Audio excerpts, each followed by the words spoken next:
ছয়টা গাড়ি মনে করেন কেউ পাওয়া গেছে, আবার কেউ বলতেছে আবার মানে কী পাওয়া গেছে তখন আমি নিজে জানি না। ঠিক আছে, মানুষ বলতেছে কি 6টা গাড়ি পাওয়া গেছে, ম্যানেজার আসলো আইসা চলে গেছে, চলে গেছে। আমি এখানে যাওয়ার সময় দেখলাম যে আর্মি আর পুলিশরা আলী সেলিমের বাড়িতে অভিযান চলতেছে।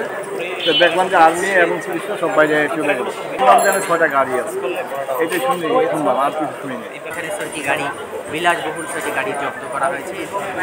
মূলত এই ঘটনার পর্যটন অভিযান শুরু হয় পরবর্তীতে আমরা দেখি এই অভিযানে কিন্তু এখানে বাসার যে ম্যানেজার রয়েছে তাকে জিজ্ঞাসাবাদ করা হয়। এই গাড়িগুলো আসলে বৈধ কাগজপত্র, এই বৈধ কাগজপত্র পাওয়া যায়নি এবং একটা সময় আমরা শুনেছি যে গাড়িগুলো জব্দ করা হয়েছে। পরবর্তীতে আমরা দেখি কিছুক্ষণ আগে এখানে সেনাবাহিনী অভিযান শেষ করে কিন্তু তারা চলে গেছে। অভিযানে অভিযান বিস্তারিত জানানোর কথা থাকলেও বা বিস্তারিত থেকে জানানো হয়নি।